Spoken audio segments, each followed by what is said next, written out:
Hello, everybody.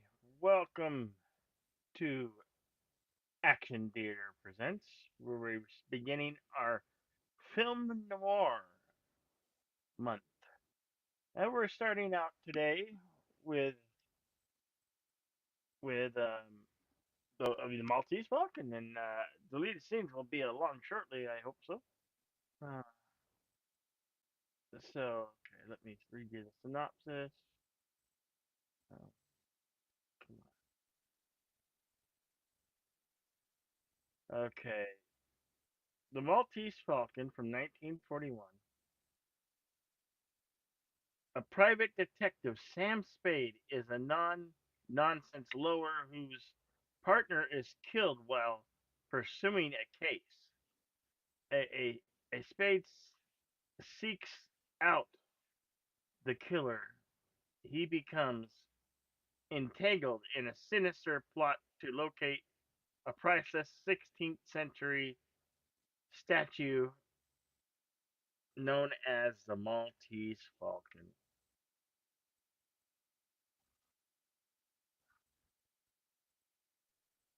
So we'll join the show in 20 minutes or so. That was at 2:24. Okay. Uh, let's see. Hello to Snortopoopas Cubear. Saying, how humans and other critters. Always good to see you, Snortopoopas Cubear. Hello, the Connie Clarely, the bird woman of YouTube. Watch out for her second channel, Fluff Chick Productions. Always great to see you. Strong supporter of both of our channels. We appreciate you, Connie. Hello to Andrea Black. All right. Of course, you get the screening room right there, pinned at the top of the message. It's okay. Uh, at the top of the chat. As always, we would love to show you these here, but we're not allowed because we're restricted by the guides and rules and regulations of YouTube, so we cannot. Um, this film is available on uh, Fandango at home for purchase or rent. It might be available to watch on YouTube to rent, or it might be free. I don't know which. But we can't show you. Sorry, regret for me. You can't catch this broadcast. You won't be able to watch along because we provide a screening room, and that's why we give our commentary. Uh, so regretfully, if you're here after the fact, the film will not be available. You have to seek it out on either here on YouTube to rent or Fandango at home. You might want to try uh, Tubi or Pluto. There's some good sites that might be the film might available. And so I guess our friend Deleted Scenes is running a little bit late. Uh, but for you guys, uh, we'll kick it off here and just head over to the screening room and we'll start it off. I gotta load up film. I gotta load it up. I'm doing that now.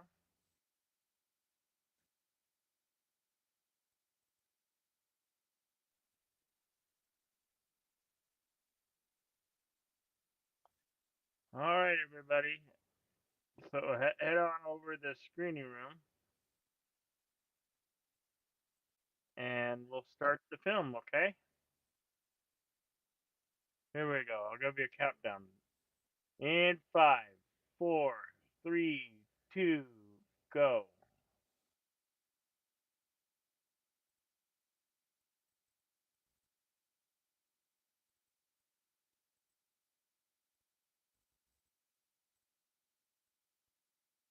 The Warner Brothers logo.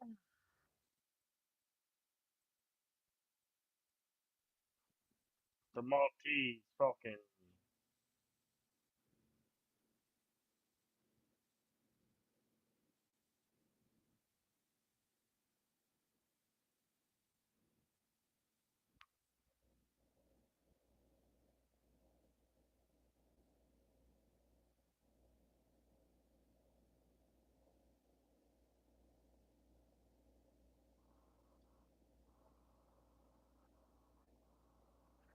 I'm sure I've seen this when I was a kid, but so I vaguely remember. So I'm happy that we're watching this, that we're doing this.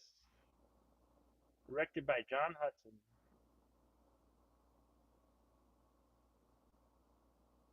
1539, the Ninth Emperor's Nova paid tribute to the Charles V of Spain, sending him a golden falcon encrusted from break to claw with arrest jewels. But pirates seized the gallery carrying the priceless token, and the fate of the Maltese falcon remains.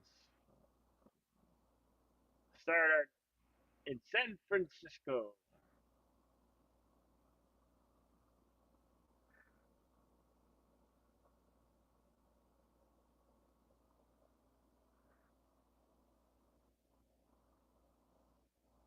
Here's our star of the film, Humphrey Bogart.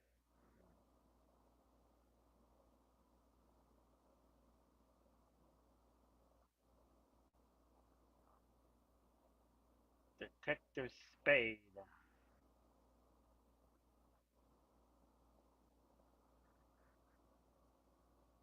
It's stuff that dreams are made of. Yeah.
Spade and Archer.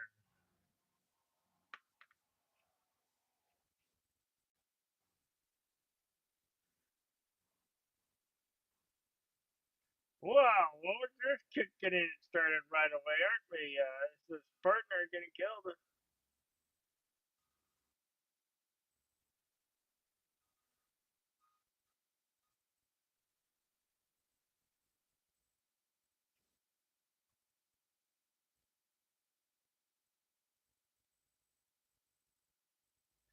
We just started the film. We're 6 minutes and 41 seconds into it. Welcome to the stream, deleted scenes. Just started the film. We're 6 minutes and 41 Yeah, seconds I into it. missed the setup, sadly, because this Welcome movie to the stream, deleted scenes. wastes no Just time. started the film. Yeah, yeah, you see that. See that.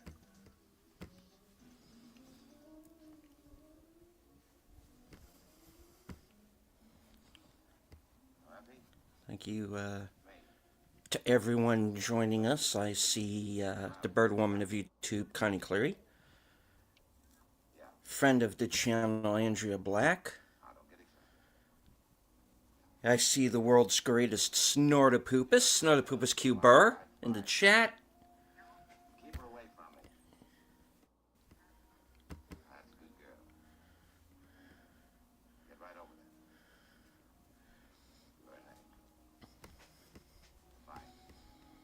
We, of course, have had the opening scene where Spade and Archer meet Bridget O'Shaughnessy, who hires them to track down a fellow named Thursby.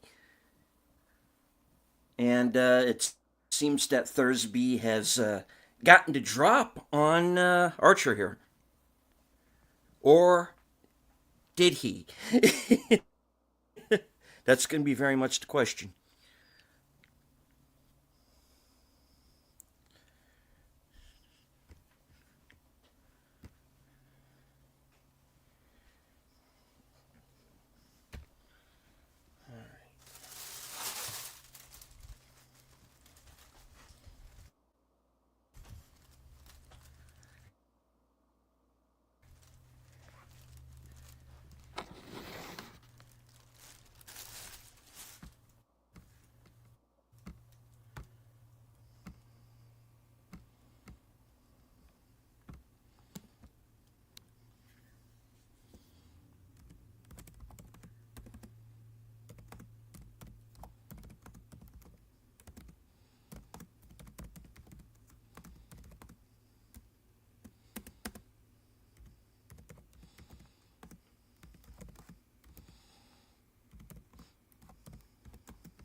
And if I remember correctly, this is Ward Bond.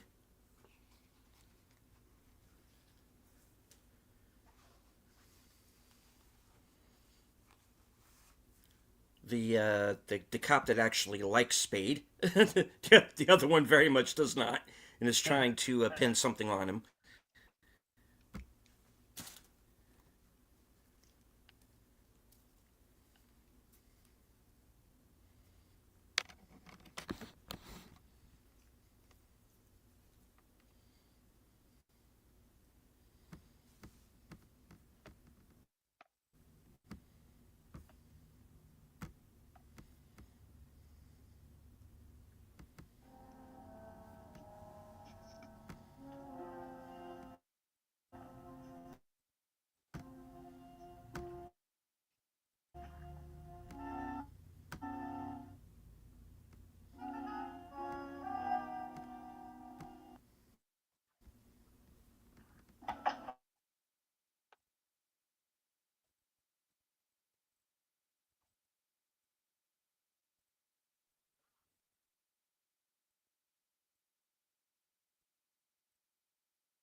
constantly.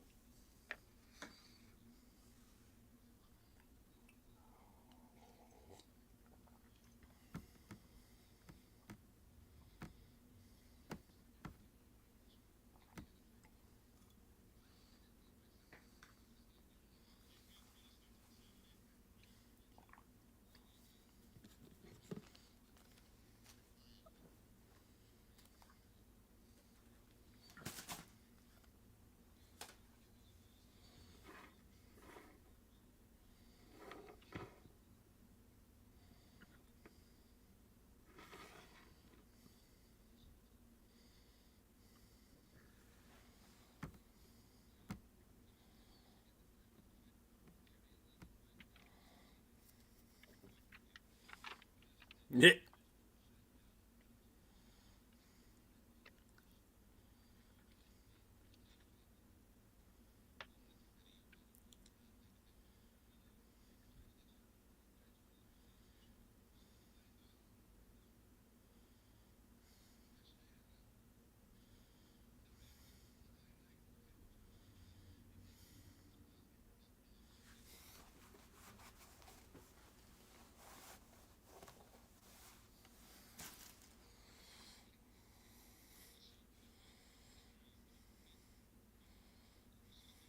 Oh, is that all?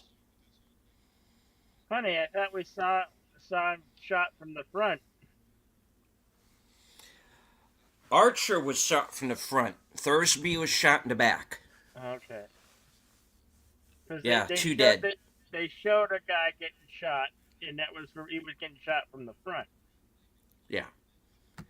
We see Archer die. We don't see Thursby die because we're not supposed to know who killed Thursby yet. Well, we don't know who killed Miles yet, technically, but yeah, you get my drift. Yeah.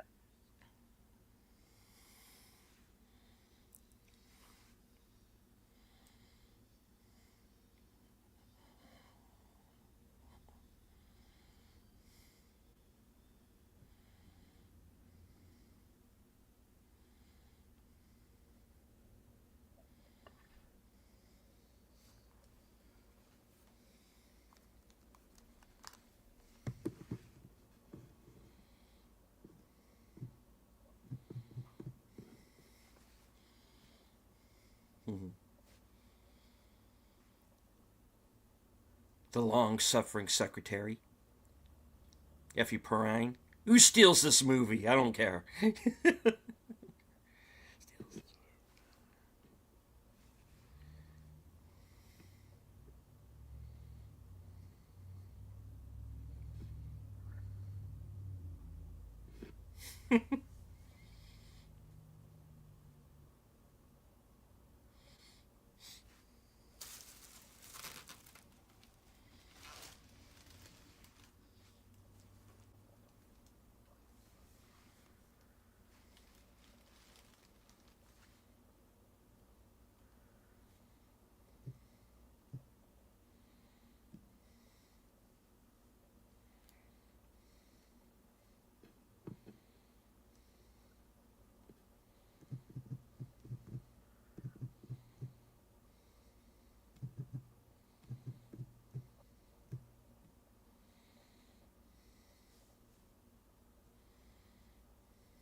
Wonderly, LeBlanc. She's going to go through a few names before this is over.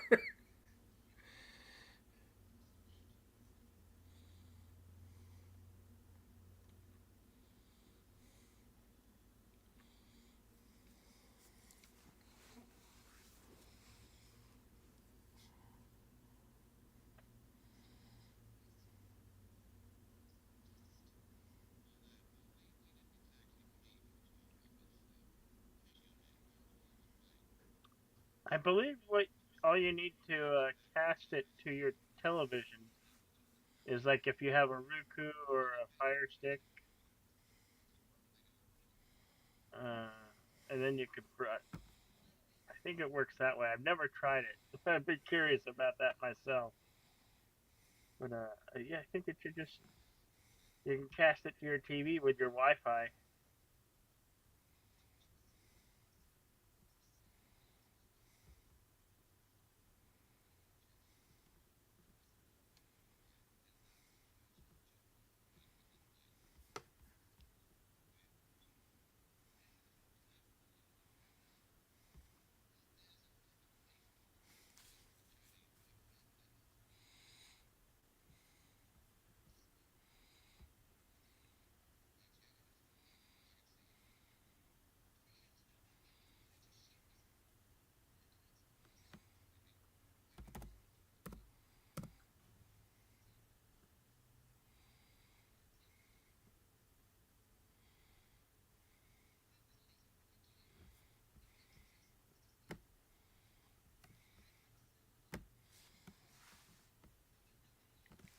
I'm all alone.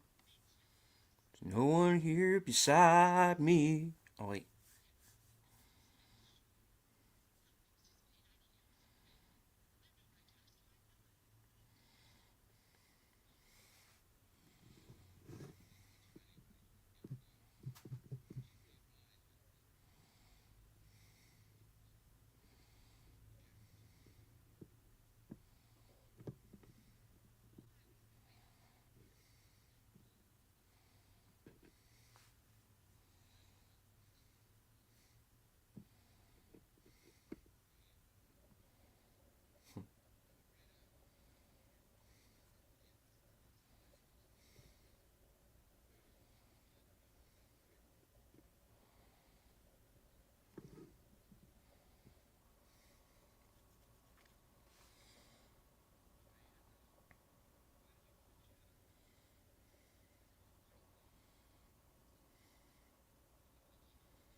Live by the gun, die by the gun, so to speak.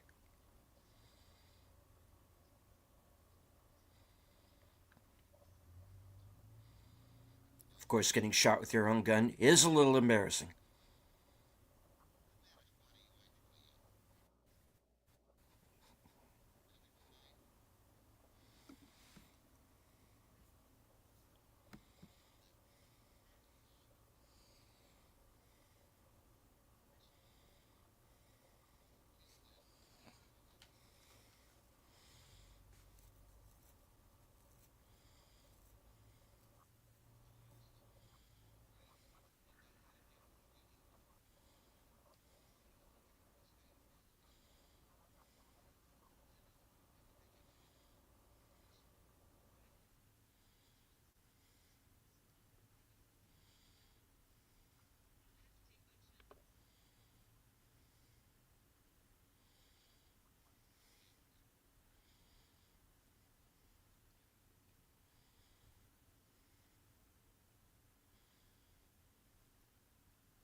Welcome, Lady Mist.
We're at 23, 23.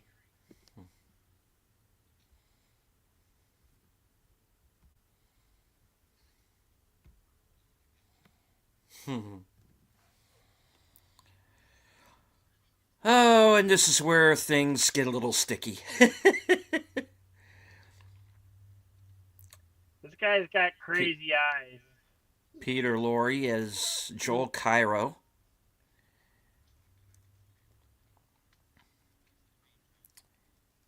And this is the part of the movie where you got to start reading between the lines a bit. Was he the guy who was in Rebel Without a Cause? No, Okay. no, he's not in. He's not in that.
Hi, Kiba.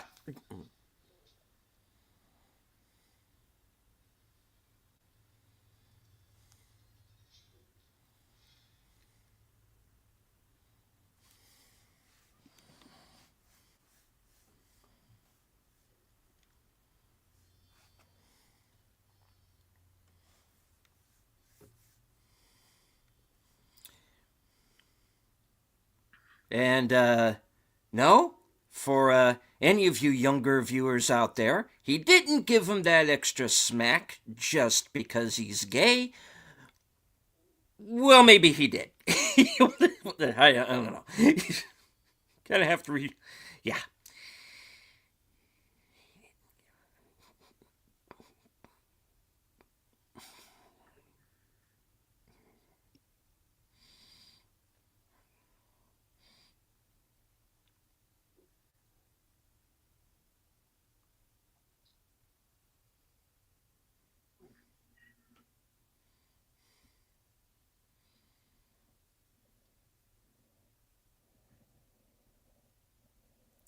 We found your perfumed handkerchief. Sorry. Kind of there.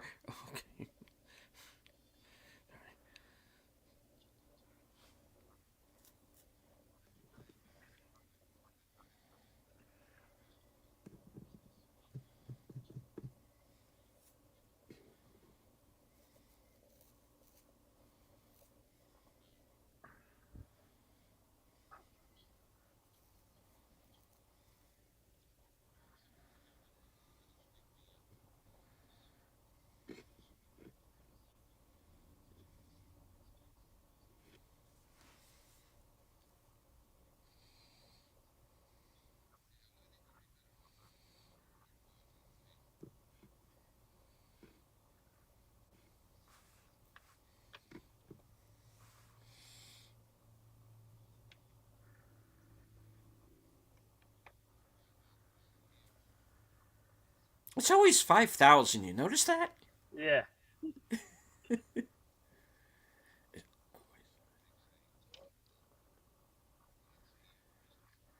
Well,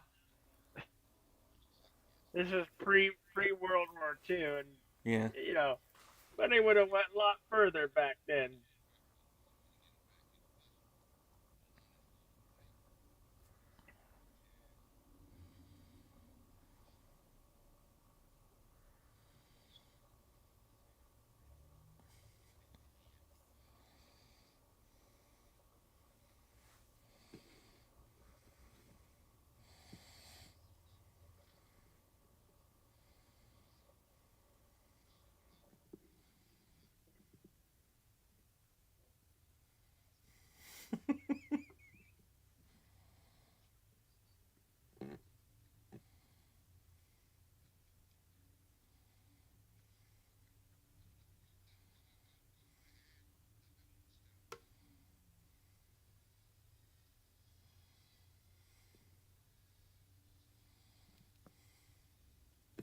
Wilmer.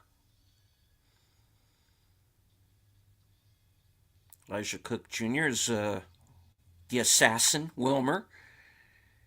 And Star Trek fans might remember him from the original series in the court martial episode where he plays the attorney, Cogley, who's defending Kirk.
Hello to Lieutenant Giratina.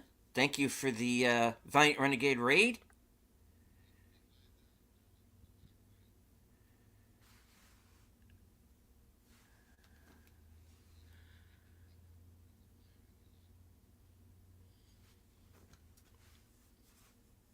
Oh, and by the way, I got that Cosme thing running.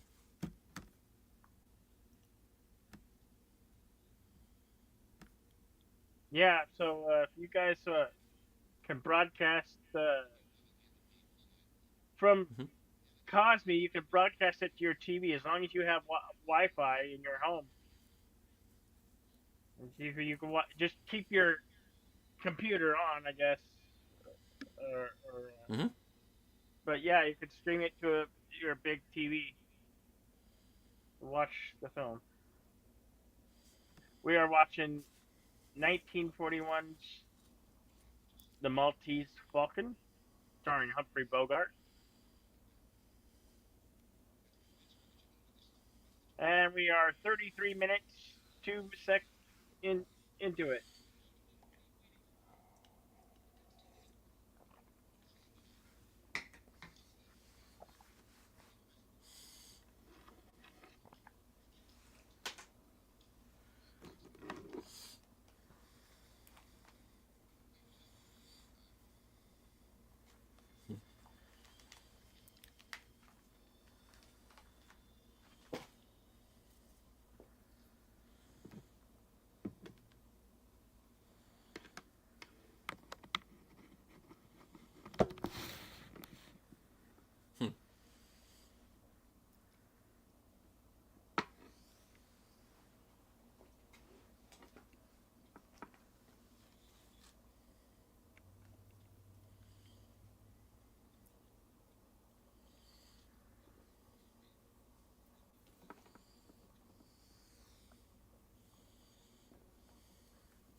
Being as he technically doesn't know what the hell's going on, yeah.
Yeah.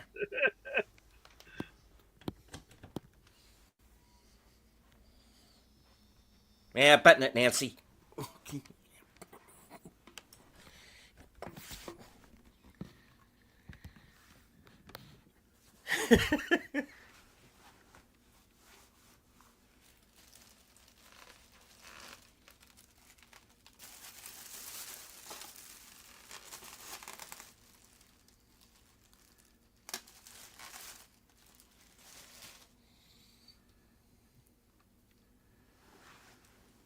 Well, we'll see about that.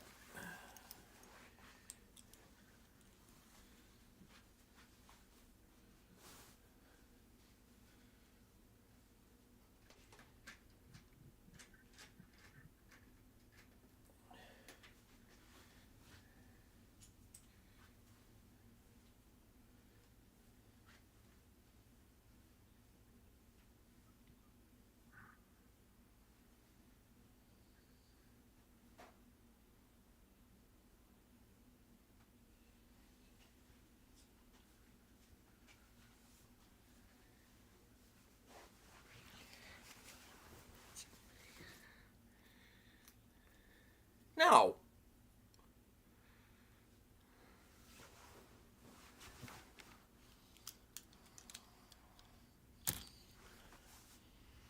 Yeah, criminy.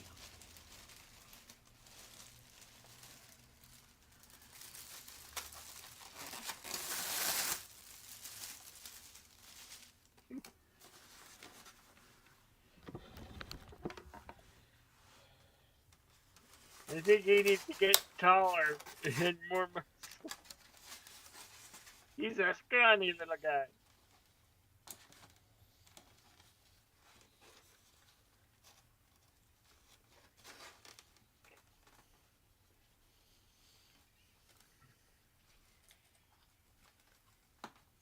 Ladies, please.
And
not Constantinople.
It's not over yet.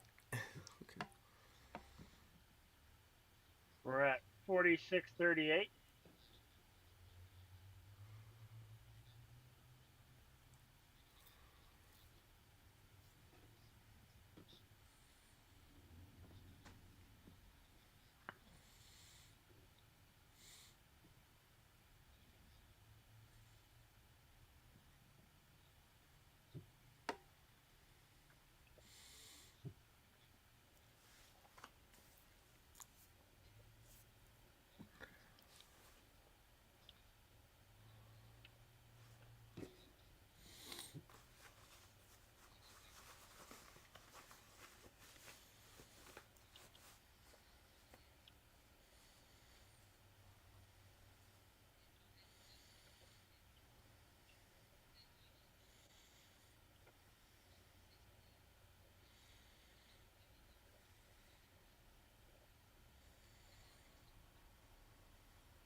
Say.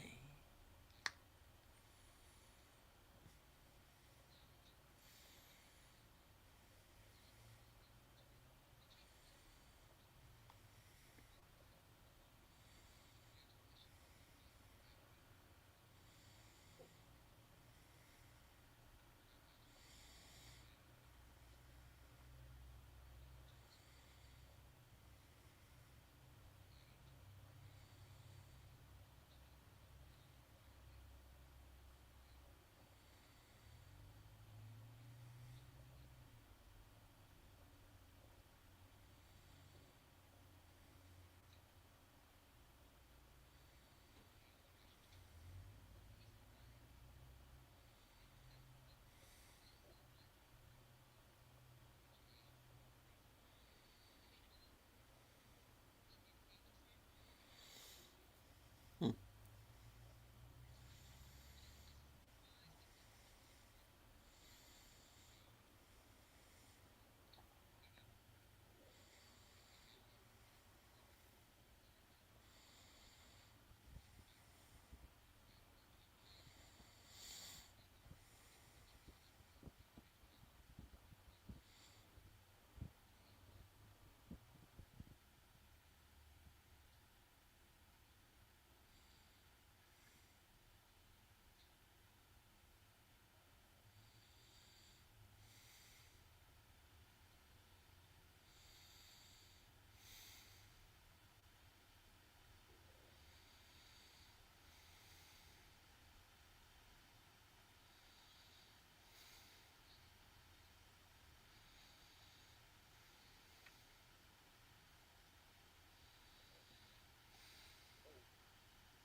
Sydney Green Street is Mr. Gutman, aka the Fat Man.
Yeah. Just wants them to think he's crazy.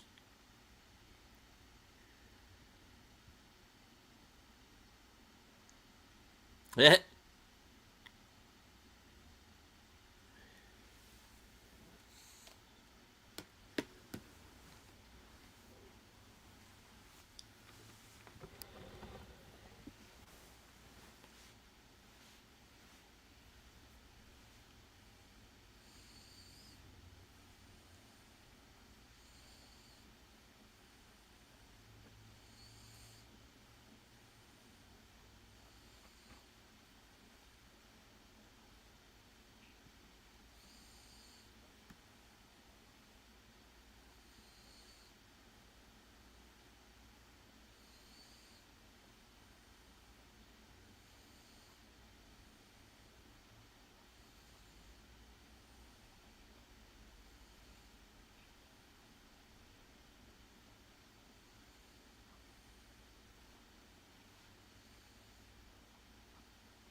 Mm.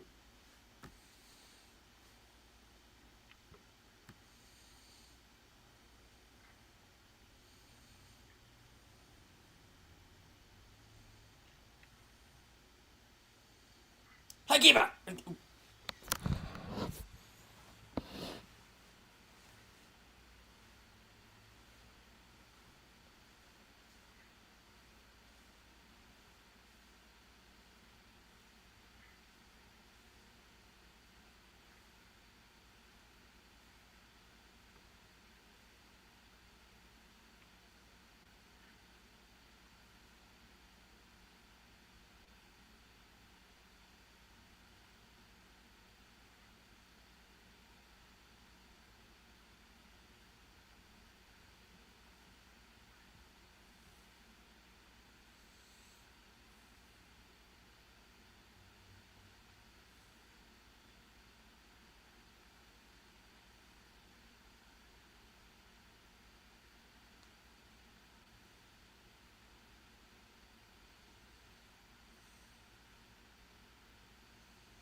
Oh crap.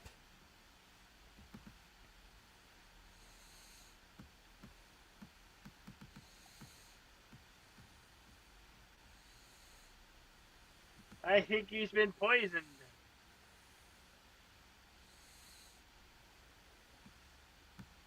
No.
L2FKHC 2005, sometimes known as Tim. We're about halfway through Maltese Falcon. Yeah, our Well, a timestamp little past that, yeah. 1 hour 5 minutes 18 seconds. They're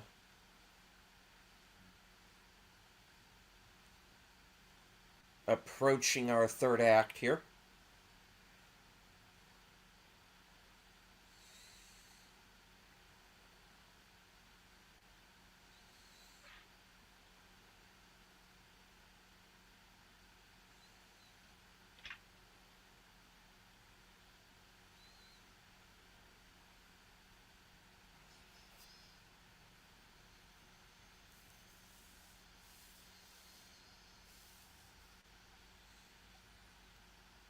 And the La Paloma is on fire and sinking.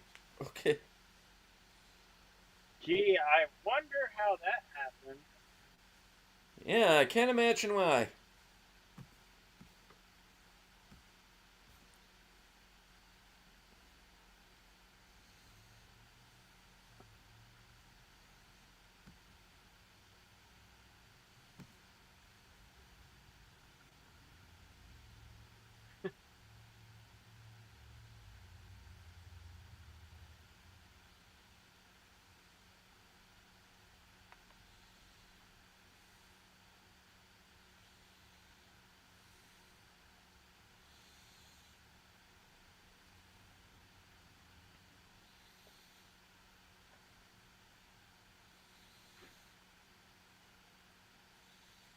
Captain Jacoby, good evening.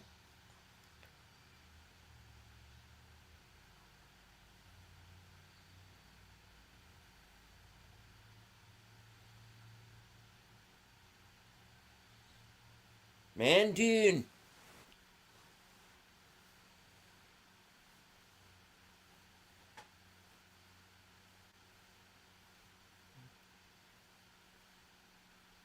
That's three.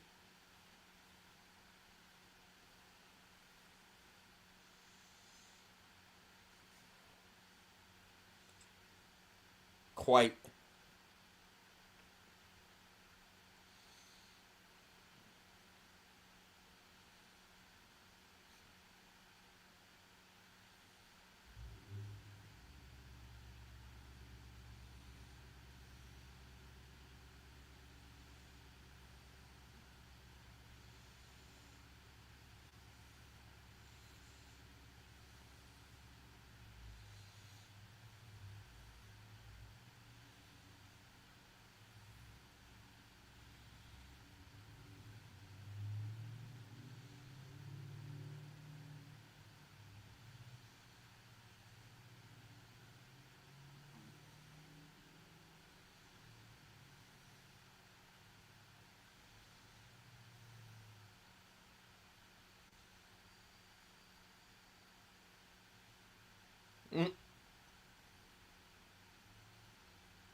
Uh, Tim says there's a street in Sydney named Green Street. So there's a real Sydney Green Street. He's taking it with him?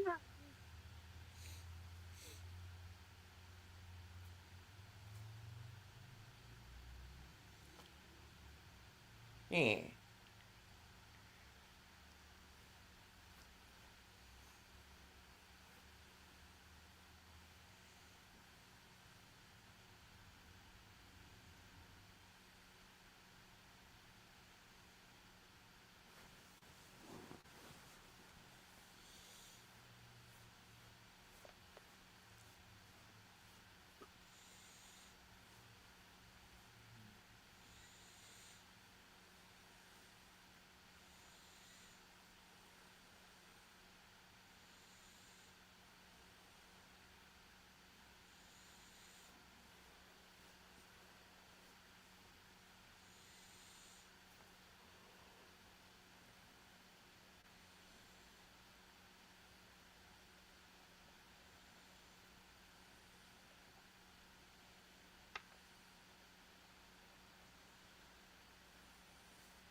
Head out on the highway. Looking for adventure and whatever comes our way. Oh, sorry.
Here's our big confrontation scene.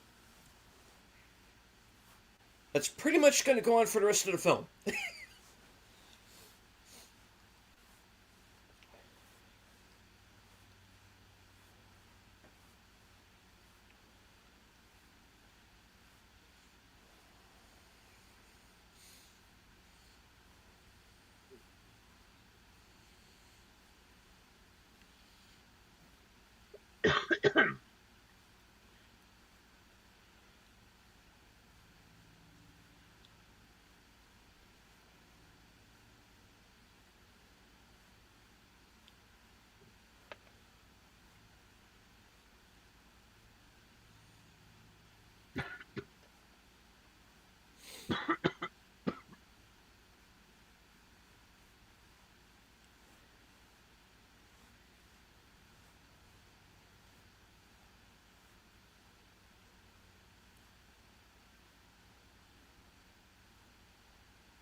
Yeah, he was Pritchett in the original House on Haunted Hill. Yeah, as well.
No, he'd like prison too much.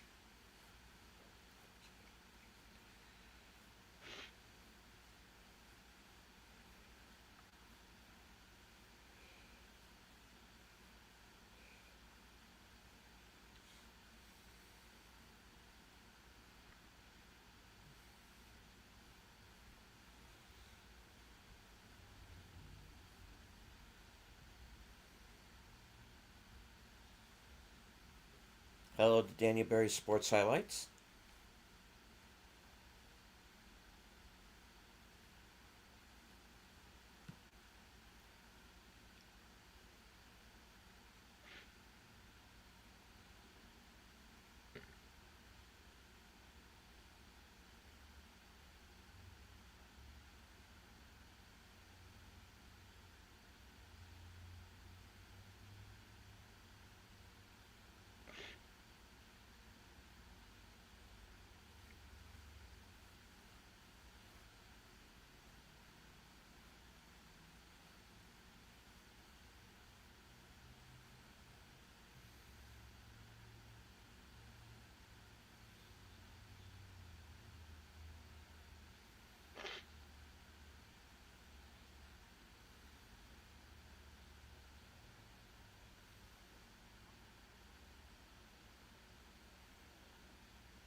Ah, thanks, baby.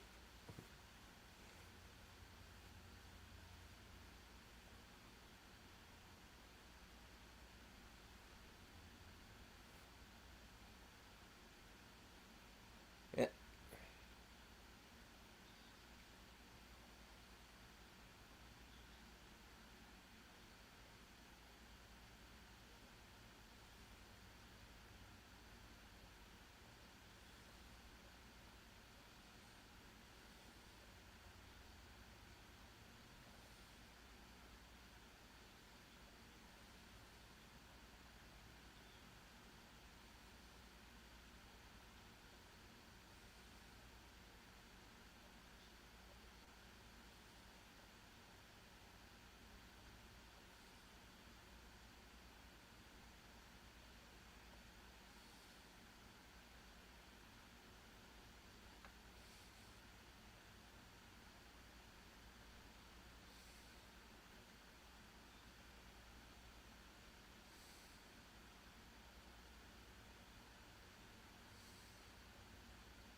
hello to the Comic Book Crusader.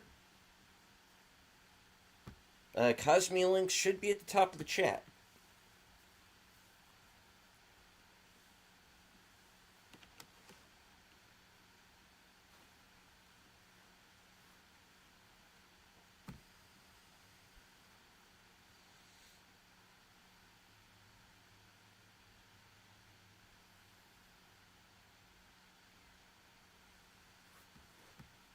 Yeah, I brought that up earlier, Tim. Yeah. Yeah, you would. Hello, Comic Crusader. Good to see you.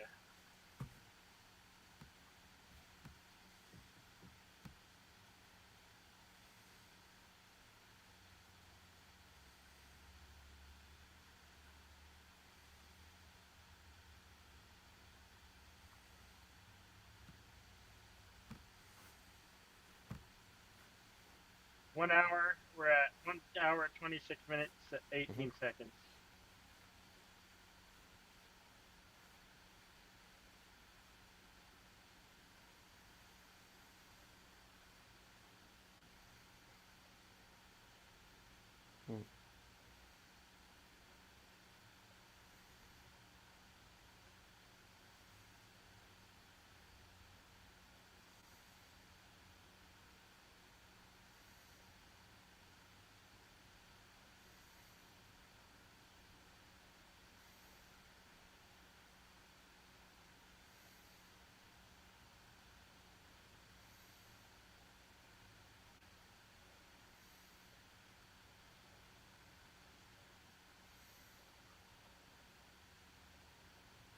Mm.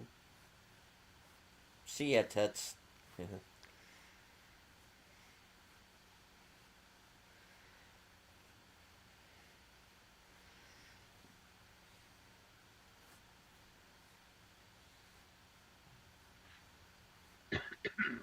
So we're finally going to get a look at the Boyd.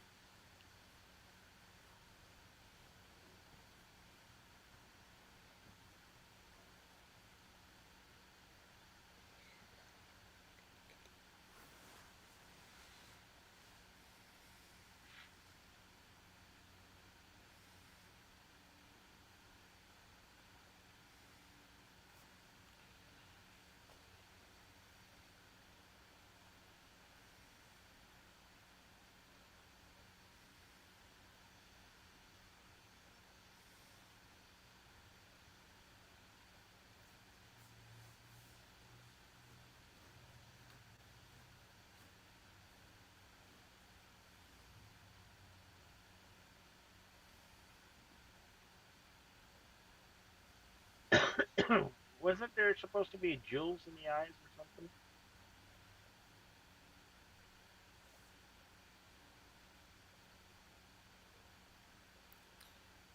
Well,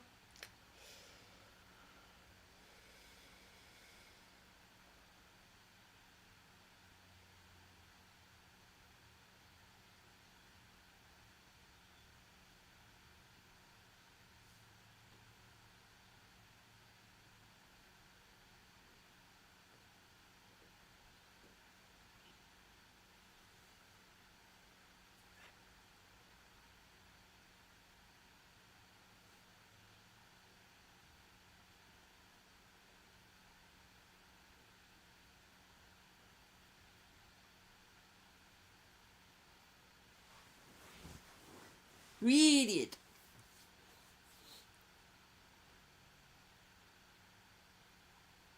Alright. I admit mistakes were made.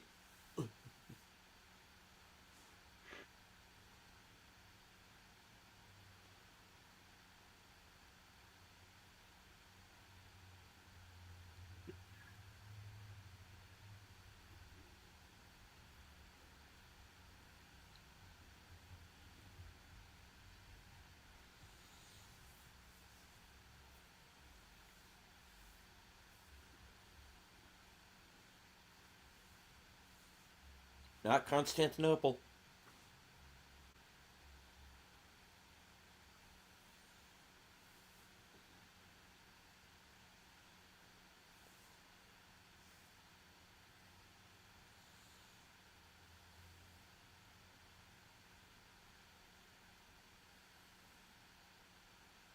Whoops.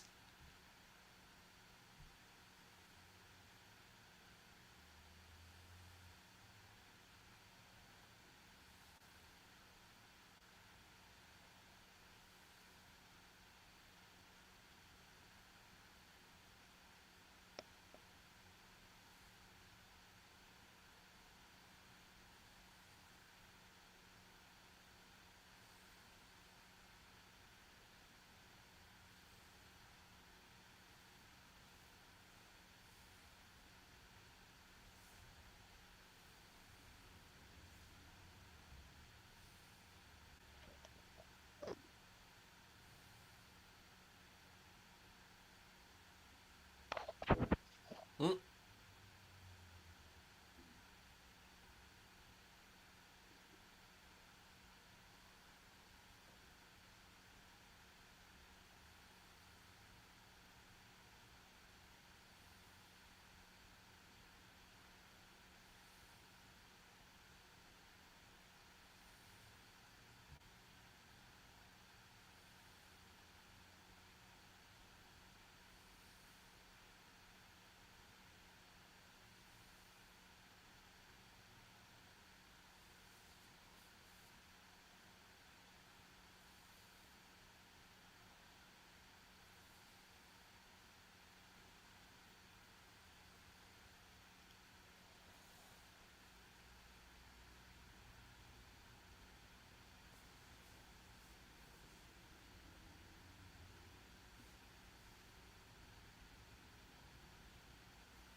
Hello to Big Al Presents.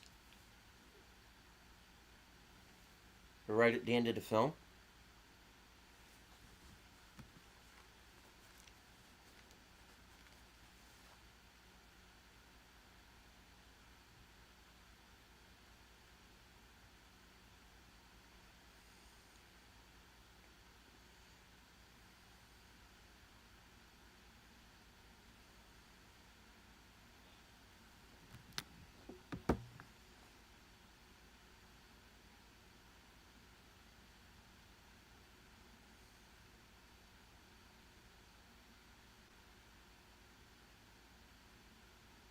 Yeah, pretty much.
I'll send you over.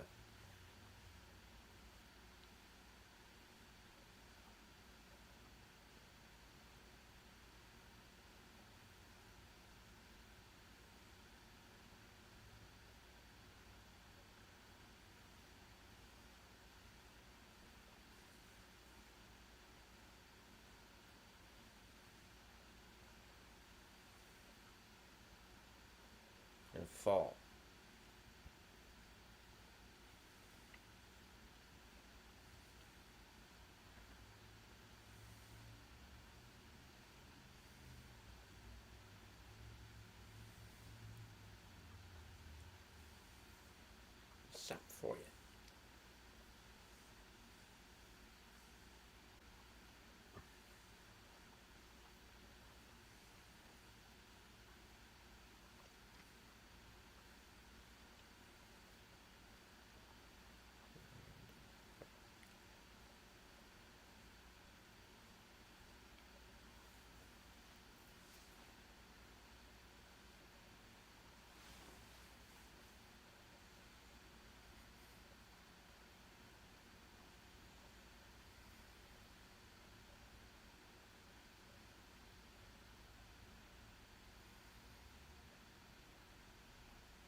partner is killed, is supposed to do something about it.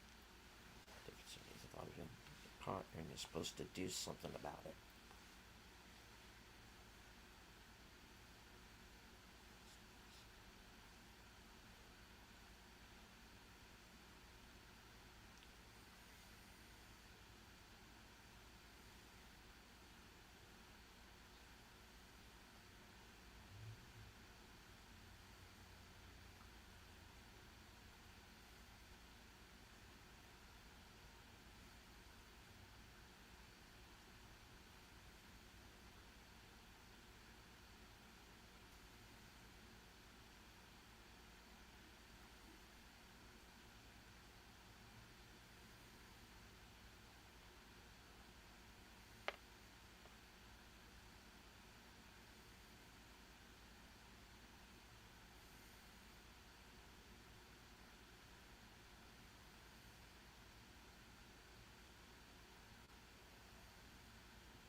What dreams are made of.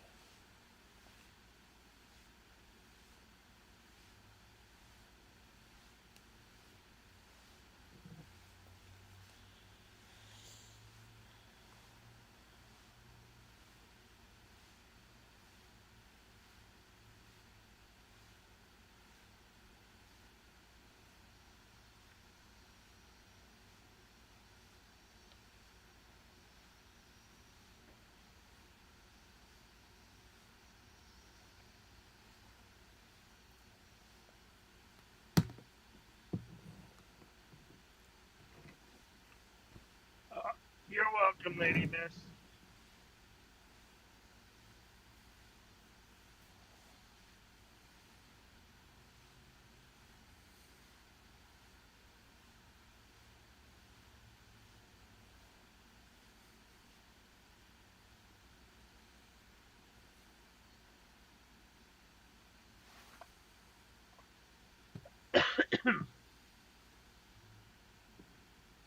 All right.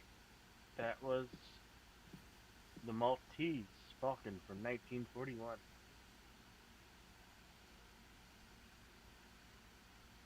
Uh, is there some scrolls to be read to lead All into it? right. The Maltese Falcon was released October 18th, 1941, in the United States. Estimated budget 375,000, going on to gross 41, according to IMDb, $41,894 uh, worldwide.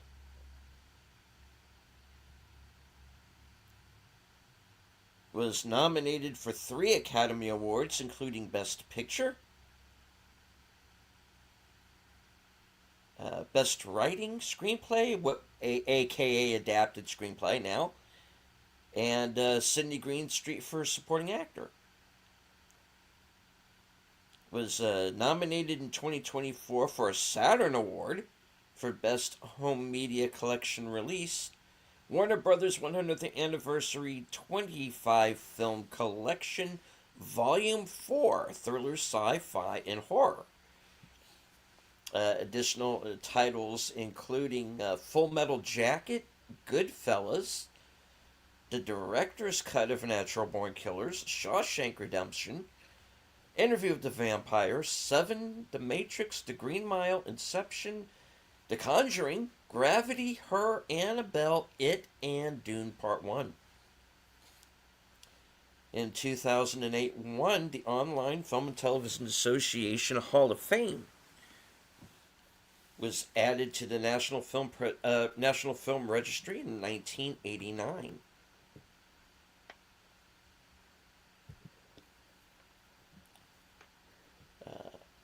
Winner of 4 Photoplay Awards in 1942. Best Picture of the Month, January.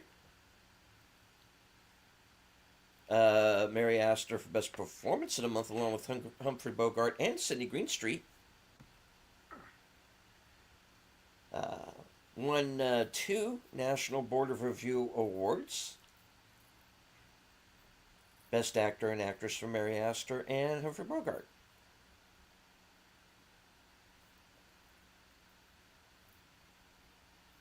All right. Other titles: The Gent from Frisco, The Knight of Malta. All right.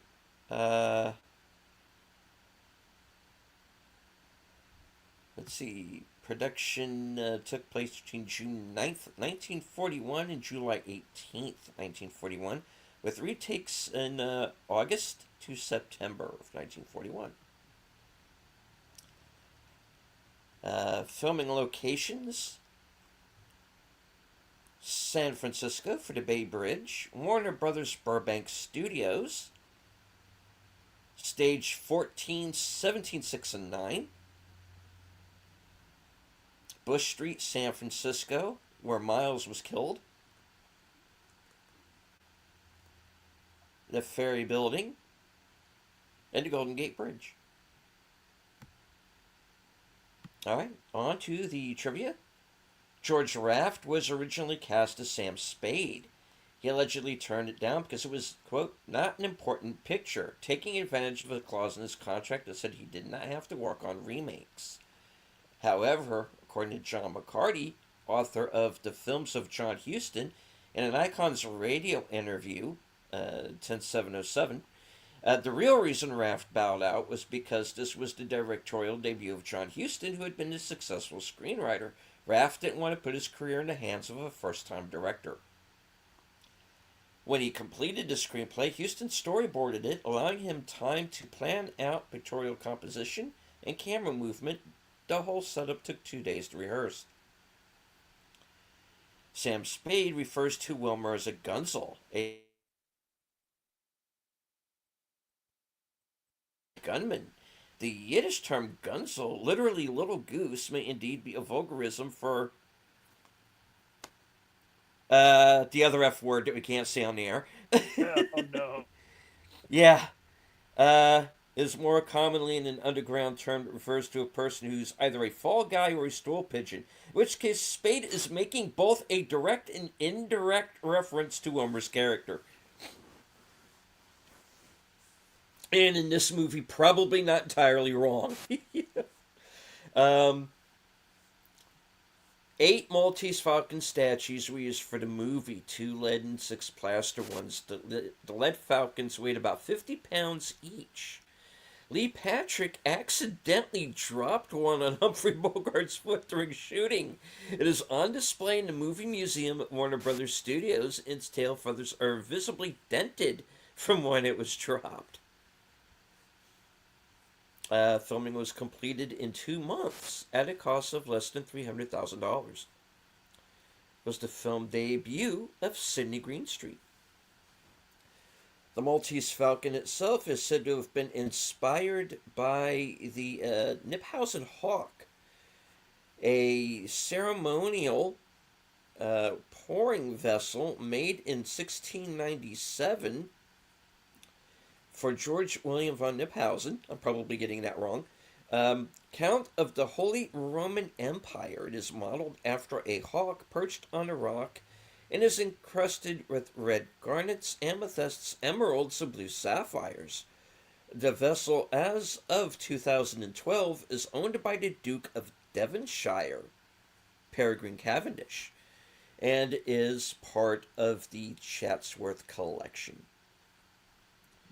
The role of Bridget O'Shaughnessy was originally offered to 27-year-old Geraldine Fitzgerald. Although the studio desperately wanted a newcomer in the role, she turned it down because it interfered with a scheduled trip to the East Coast. It was next offered to Mary Astor. John Huston and Humphrey Bogart visited her at her home to talk over the script, and she was immediately smitten by their palpable excitement about the project. Already familiar with the novel, she was even more impressed with the screenplay, which she thought was, quote, a humdinger. She signed on straight away. At 357 pounds, yes, you heard that right, 60-year-old British newcomer Sidney Greenstreet was so large that the studio had to specially manufacture his entire wardrobe for the role of Caspar Gutman. The chair in which Greenstreet sits while talking with Sam Spade in the hotel was also specially made for him.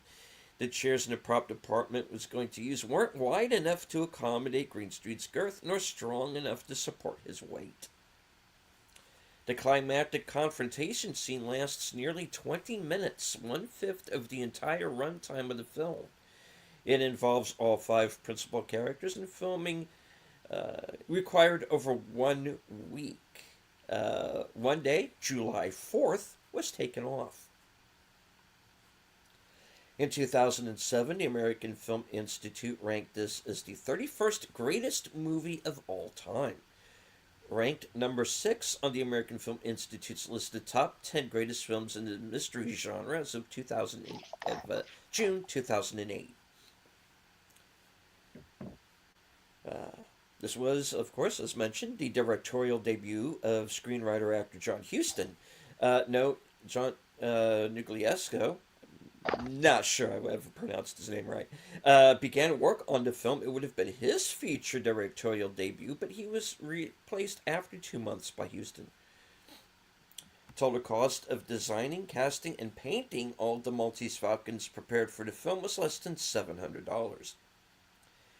After Warner Brothers saw how successful the film was, it was decided to produce a sequel. Director Huston had written a script for the sequel to be titled Three Strangers. The film was supposed to contain many of the primary characters from this film, specifically Sam Spade. Before the film reached production, however, Dashiell Hammett informed Warner Brothers that he owned the rights to the characters. And even though the studio had purchased the rights to the novel, it did not own the rights to the characters. Three Strangers was eventually filmed, with different characters. Peter Lorre and Sidney Greenstreet appeared in both.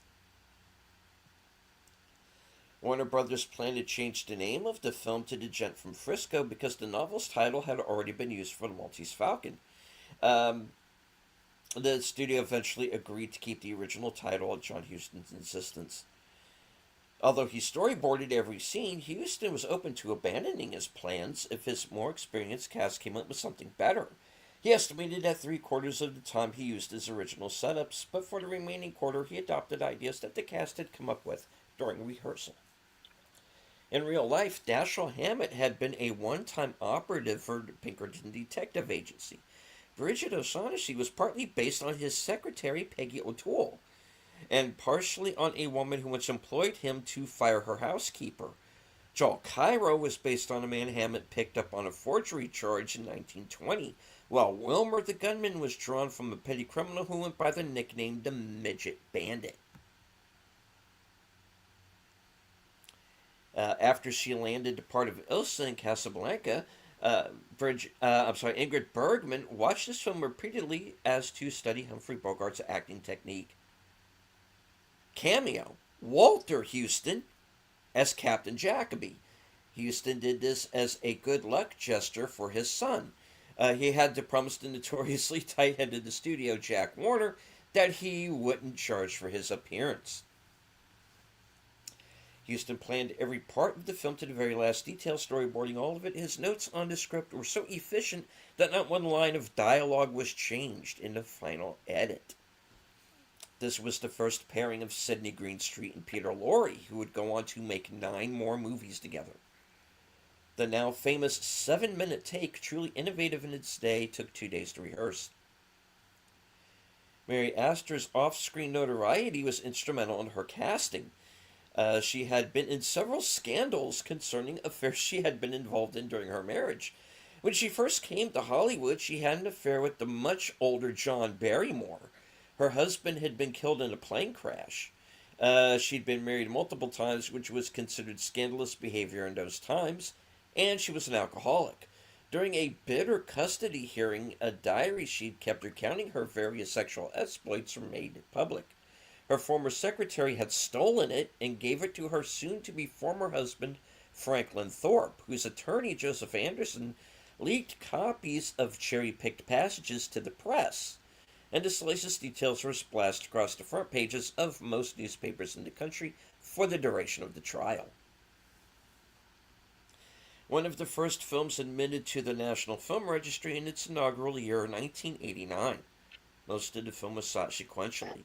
Much of the movie is filmed over Humphrey Bogart's shoulder, so the audience can be in on his point of view. Sidney Greenstreet was subsequently cast whenever Warner Brothers had difficulty finding an actor large enough.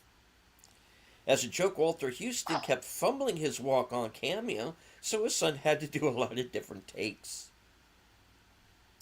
Peter Lorre was once quoted as saying this was the favorite out of all of his films. Having seen how to profligate novice writer-directors like Orson Welles and Preston Sturges had been, Warner Brothers was not keen on giving John Huston too much control. The studio acquiesced when Huston agreed to do an immediate polish on the script for Sergeant York. A copy of Huston's first draft script was accidentally sent to studio head Jack L. Warner, as well as the film's designated producer Henry Blank. Huston surprised Warner loved the script and insisted that Huston start shooting it immediately. Mary Astor was having an affair with John Huston during the making of the film. Damn, that woman got around. Shit. 3 of the Falcon statuettes made for the production still exist and are conservatively valued at $1 million each. This makes them some of the most valuable film props ever made. Indeed, each is now worth more than 3 times what the film cost to make.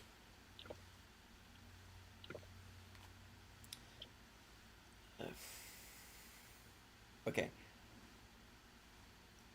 I'm going to say this is written. Okay. Okay.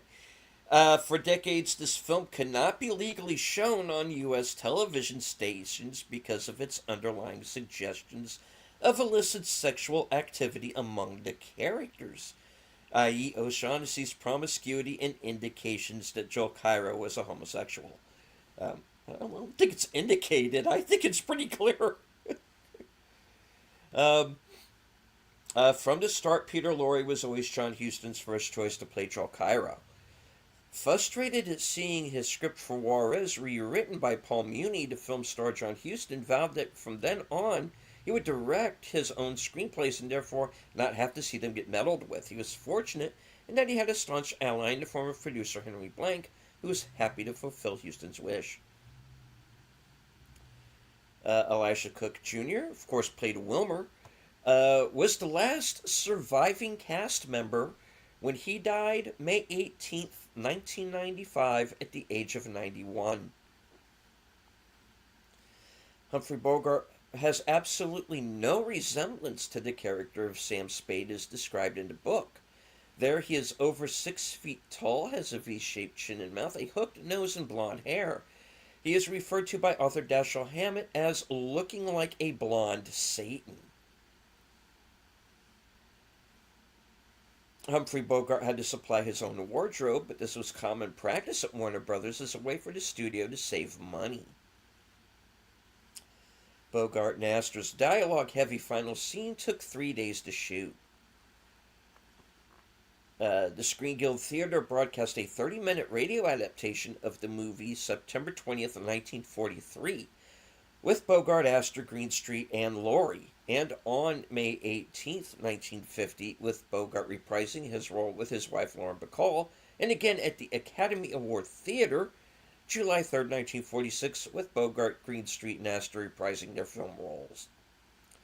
According to Mary Astor, in her autobiography, A Life on Film, Sidney Greenstreet was very nervous before his first scene and remarked, "Mary, my dear, hold my hand, tell me I won't make an ass of myself." Greenstreet appeared in a special trailer to promote the film. The small pistol that Cairo pulls on Spade during their first meeting in Spade's office is a Colt Model 1908 vest pocket pistol in a 25 ACP caliber. The radio station call letters on a building outside of Sam's office window.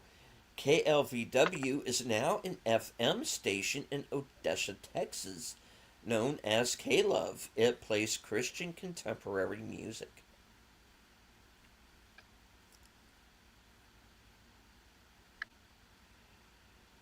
Even though Warner Brothers executives were happy with John Huston's draft of the screenplay, they put restrictions on the first-time director's production by allotting him only 6 weeks to shoot the film with a $300,000 budget.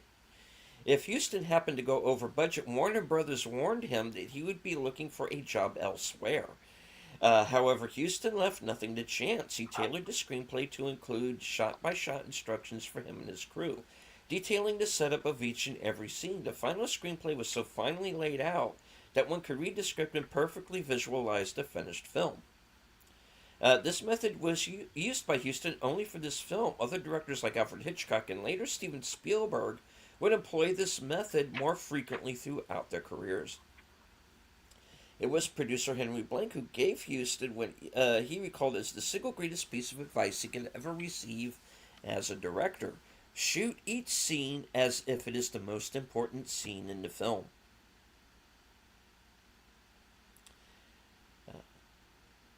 A few of the principal actors became close friends during the shooting. Bogart, Laurie, Ward Bond, and Mary Astor would often join John Huston at the Lakeside Country Club for drinks, buffet supper, and good conversation, usually until midnight.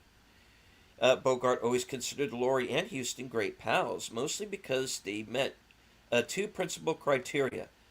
They weren't boring, and they could drink like fish.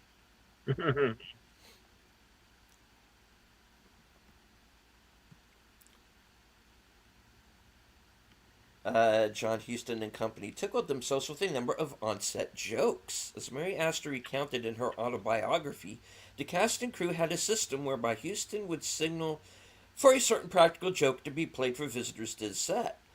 For the benefit of visiting starstruck social club women, the number five had Humphrey Bogart going into a prepared act with Sidney Greenstreet. He'd start yelling and cursing at him, calling him a fat old fool.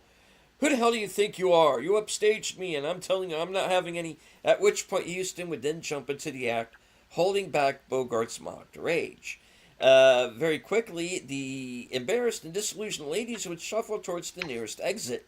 Meanwhile, the number 10 had Peter Lorre coming out of Astor's dressing room at the appropriate moment, adjusting his fly and saying, "See you later, Mary."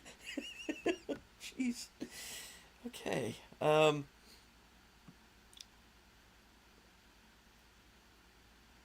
Right. During production, the cast and crew had a feeling they were shooting something exciting and tried to deter any unwanted visitors from coming to the set. Publicity people brought a group of priests to the set. Before shooting began, Mary Ann looked down at her legs and says, "Wait a minute, I had a goddamn wrong in my stocking." While the publicity quickly got the priest off the set. Oh, For Humphrey Bogart, the experience of the film was the tops. He later said it was practically a masterpiece. "I don't have many things I'm proud of, but that's one." Bogart so respected John Huston and the Sam Spade character that he searched until the end of his life for a script that recaptured the excitement he found in this film. A few years before his death, Bogart revealed that he had purchased a book to be adapted into a film for himself and his wife, Lauren Bacall. We might do it, he told a radio interviewer, in association with John Huston. It's a little on the order of the Maltese Falcon. Despite the numerous practical jokes his cast and crew played, Huston proved himself to be a consummate professional and so efficient at his job that the crew often finished shooting for the day early, well ahead of schedule. On one of those days, Huston had set aside an entire day to shoot one elaborate moving camera sequence. The sequence lasted about 7 minutes, and he nailed it perfectly in one take. The rest of the day was spent at the golf club, and it was because of days like this that the production finished 2 days ahead of schedule and $54,000 under budget. After Huston was informed of who was to be his leading man, he said, "I thanked God. It was a blessing." To cast Humphrey Bogart, Warner Brothers took him off his suspension for refusing to appear in Bad Men of Missouri. As Sidney Greenstreet performed his first scene flawlessly, John Huston held his breath, a nervous tic that stayed with him throughout his career as a director. The film is included on Roger Ebert's Great Movies list. Spade finds a theater ticket for the evening of Wednesday the 18th in Kyra's pocketbook. Production of the film took place in June and July of 1941, and since June is the only month in 1941 on which the 18th fell on Wednesday, the ticket obtained from the Geary Theater must have been for Wednesday, 18 June 1941. In the evening, Spade tells Ingrid tells Bridget that Cairo is at the theater, hence the exact day is known. Gladys George received third billing despite having dialogue in only 2 scenes and being seen for just a few seconds in a third. The street sign at the intersection of Stockton Street and Bush Street is just 1 block away from Monroe, where Dashiell Hammett, the author of the novel, lived for a few months in 1926. Monroe was renamed Dashiell Hammett Street in his honor in 1988. The wall calendar in Spade's office shows March of 1940. Included at number 23 of the American Film Institute's 1998 list of 100 greatest American movies, ranked 31st in AFI's updated 2007 list. Spade walks past a poster for the non-existent movie The Girl from Albany. This is an inside joke aimed at Warner Brothers, who wanted to title the movie The Gent from Frisco. Other actors considered to play Sam Spade: Warner Baxter, Brian Dunleavy, Melvin Douglas, Henry Fonda, Preston Foster, Fred McMurray, Frederick March, Robert Montgomery, Paul Muni, Lord Nolan, Anthony Quinn, Edward G. Robinson, François Tone, and Richard Wharf. In short, everybody. Actresses considered for Bridget O'Shaughnessy: Joan Bennett, Ingrid Bergman, Lorraine Day, Frances D., Olivia de Havilland, Betty Field, Janet Gaynor, Paulette Goddard, Rita Hayworth, Ruth Hussey, Dorothy Lamour, Brenda Marshall, and Loretta Young. In short, everybody. This film's earliest documented telecast took place in Tucson, Arizona. Hey, Tuesday, 28th of August, 1956, on KDWI Channel 9. It first appeared in Albuquerque, New Mexico, Wednesday, September 19th, 1956, on KOAT Channel 7. In Boston, Massachusetts, Thursday, 20th of September, 1956, on WBZ Channel 4. In Bellingham, Washington, Sunday, 18 November 1956, on KVOS Channel 12. In Indianapolis, Indiana, Sunday, December 9th, 1956, on WFBM Channel 6. And in Fort Worth, Texas, Friday the 4th of January 1957, on KFJZ Channel 11. Features Sidney Greenstreet's only Oscar nominated performance.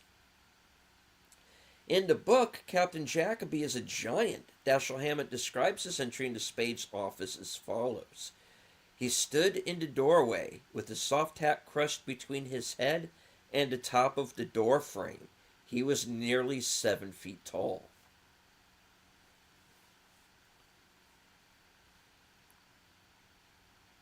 A statuette of the Maltese Falcon appears on top of a bookcase in the DA's office in the Warner Brothers film Illegal, starring Edward G. Robinson.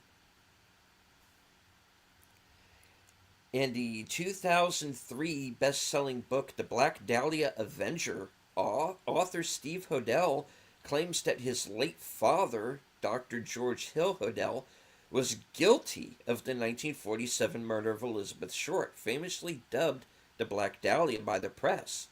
Hodel further asserts that his father's accomplice in the crime was Fred Sexton, the artist commissioned by Warner Brothers to create the Maltese Falcon statue. If the Maltese Falcon statuette were approximated as a cylinder, 11.5 inches tall and 3.5 inches in diameter and made of solid gold, it would weigh 77 pounds or under 1,125 troy ounces. Spade identifies the Archer murder weapon as a Webley Fosbury automatic revolver. The first produced in 1901, it was handily outclassed 10 years later by the Colt 1911 .45 automatic. A distinguishing characteristic of the Webley is the zigzag channel around the outside of the barrel that fits into a metal stud in the frame. When the gun is fired, the top section of the gun recoils, causing the angled channel in the barrel to push against the stud, causing the cylinder to rotate, moving the fresh round into place. One of the original Falcon props can be seen on a counter in Once Upon a Time in Hollywood. It is owned by Leonardo DiCaprio.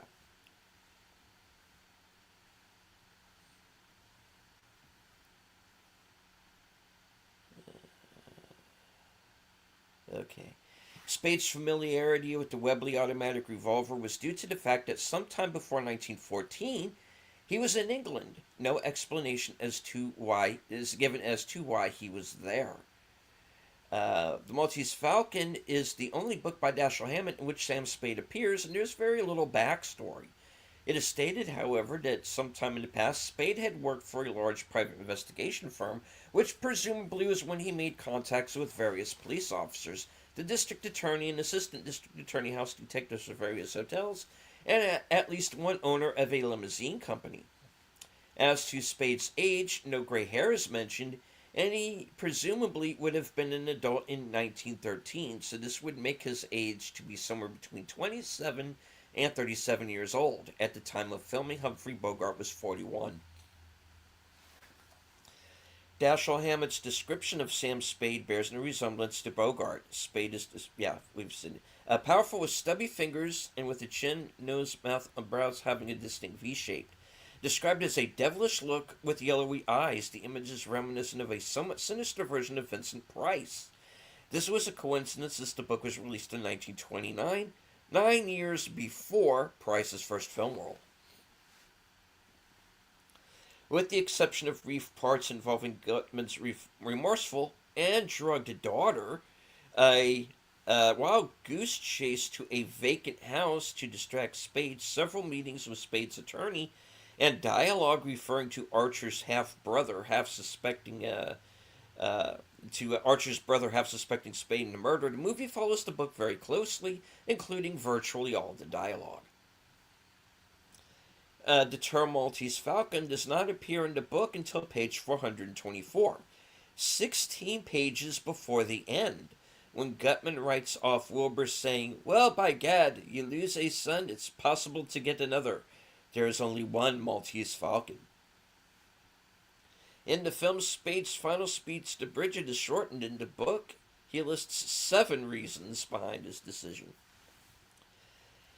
In the opening, the roof of the ferry building has a sign that reads Golden Gate Bridge Fiesta, May 27th to June 2nd. This is for the bridge's opening in 1937. Included among the Included among the American Film Institute's 2001 list of the top 100 most heart-pounding American movies. Gutman pronounces Falcon with a broad A, and for the first and only time in this film by anyone, in all other instances with an O. The trick Sam Spade used to lose the man tailing him, ringing several door buzzers in an attempt to gain an entry to a building, was earlier seen in the 1937 Popeye cartoon Morning, Noon, and Nightclub. In that instance, Bluto's character rings all of the doorbells of an apartment building in order to gain entry and to face a billboard next door that featured the dancers Pepita and Olvida. But unlike Spade's clandestine transit, Bluto's presence is noted by all of the tenants as he leaves. The San Francisco montage at the film's start focuses on 3 familiar landmarks: the Golden Gate Bay Bridges and the Colt Tower. As of 2021, all 3 are still familiar sights to visitors and residents alike. As Spade enters his office after his partner's murder, a vintage water cooler can be seen. The jugs were made of blue-tinted glass and quite heavy. The design still basically exists today, although the bottle is now blue plastic. The unique architectural window designs of San Francisco are recreated in the scene where Spade tells his client the shadows of visits his client. The shadows of a Venetian blind on the wall would be used almost 40 years later in the film American Gigolo. When Cairo first visits Spade's office, he is impeccably dressed right down to his walking stick, as befits a gentleman who had been out for the evening. Spade using a candlestick telephone, movies from 1941. In 1941, the rotary tabletop telephone came out. The newer tabletop phones would be used when a new telephone service was installed. But in an older building, the classic candlestick phones would still be in use. When the telephone company was a regulated monopoly, before 1984, phones would initially be installed and remain on the premises for years, sometimes for decades, before being replaced. The $1,000 bills that Gutman gives to Spade are 1915 Mexican 10 peso notes that have been altered to 1,000. These banknotes are commonly used in films at the time due to the restrictions on how the U.S. currency could be shown on screen.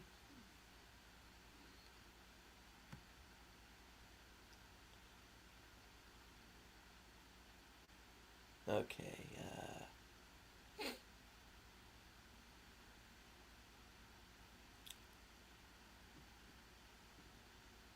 There's a lot more. We'd be here all night, so I'm just going to Okay. read a few more and then move on. Okay.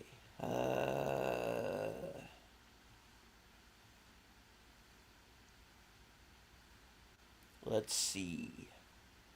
Note that Sam Spade mails the baggage claim ticket to himself.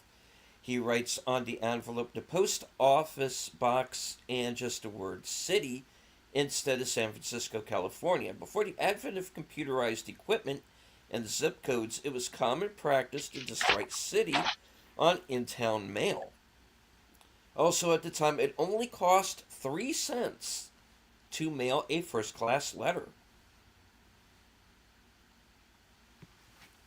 Although Wilmer Cook is described as being about 20 years old and is repeatedly referred to as a boy, Elisha Cook Jr. was 38 when he made the film.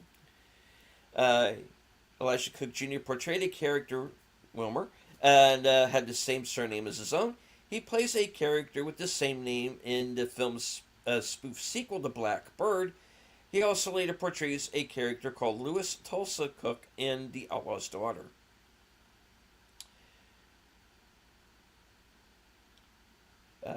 During the Crusades, the Greek island of Rhodes was known as Hospitaller Rhodes.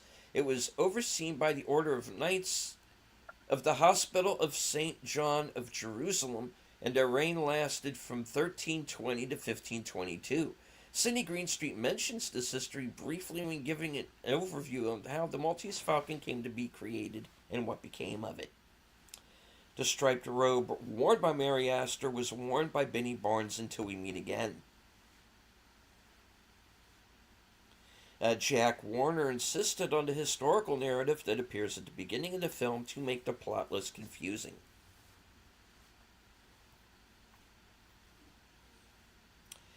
As everyone, including the viewer, is focused on Gutman chipping away at the black bird, it's easy to overlook Wilmer standing up and leaving.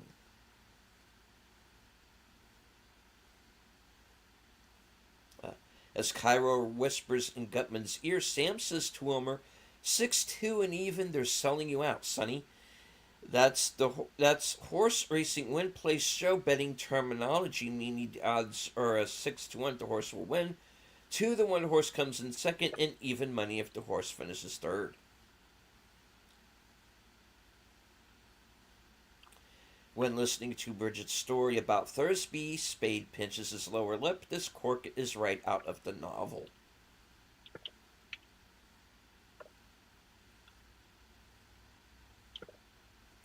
Miles Archer is shot and killed 2 minutes and 36 seconds after he first appears. Ouch. The scene where Sidney Greenstreet tries to get Humphrey Bogart to take a drink, which is drugged, was Greenstreet's first time in front of a Hollywood camera. The stuff that dreams are made of, a line suggested by Humphrey Bogart, was voted as the 14th as the number 14th movie quote in 2005 by the American Film Institute. The line is paraphrased from William Shakespeare's The Tempest. We are the stuff as dreams are made on, and our little life is surrounded with a sleep.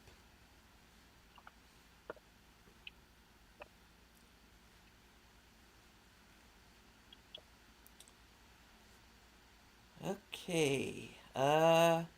I'll make this the last one. There are 7. Uh, oh, the hell? Hold on.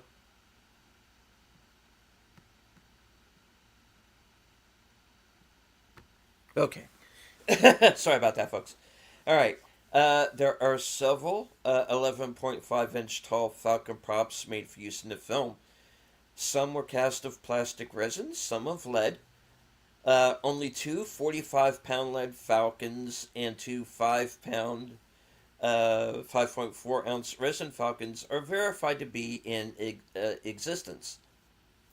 One lead Falcon has been displayed for years at various venues. The second, which was accidentally damaged at the end of the movie by Humphrey Bogart and Lee Patrick, was a gift to William Conrad by studio chief Jack L. Warner.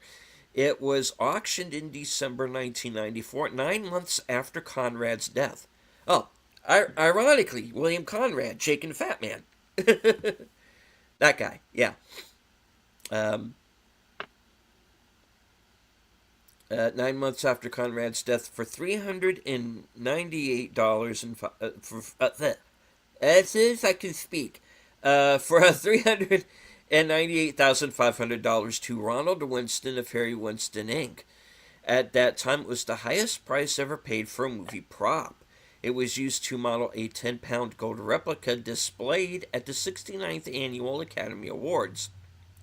The replica has Burmese ruby eyes, interchangeable claws, one set of gold, one set of coral, and holds a platinum chain in its beak with a 42.98 carat flawless diamond at the end. It's valued at over $8 million. The lead and resin Falcons are valued in excess of $2 million. Coincidentally, the value placed on the real Maltese Falcon by Caspar Gutman.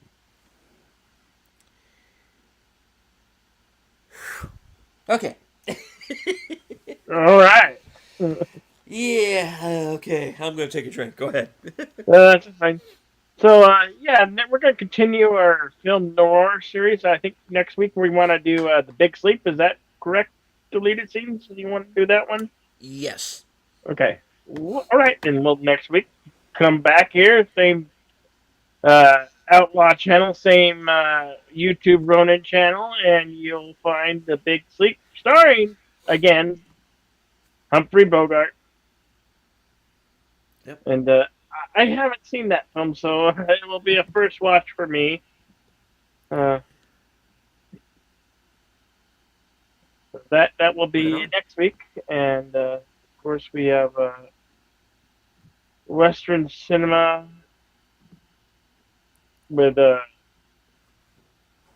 what did I say? Shango? Shango. Yeah. Shango, yeah. Coming up this Sunday, and then I found another one to follow that up with. We had a plan, but we'll put that plan on hold. But I found a Western with Paul Newman that we could show here, and then I have some other ideas. So stay tuned, and so next week we'll be doing the Big Sleep, and we're gonna follow up the Big Sleep the week after with Dick Tracy, and at the end of the month we will be doing Sin City for to round out our film noir series for this month. And I want to thank everybody for being here. Appreciate every one of you awesome people, and I hope you enjoyed what you've seen of it. This is available to rent. Probably on more than likely here on YouTube. I rented this one from Fandango at home, but it's also, if you look hard enough, you might find it on Tubi or Pluto available to watch. Once again, it's the novelization is in the public domain. The film remains copyrighted by Warner Brothers. So, yeah, that's one reason why we can't show it to you here on YouTube. We apologize. But as I like to say at the end of these things, always, always remain and be excellent to each other.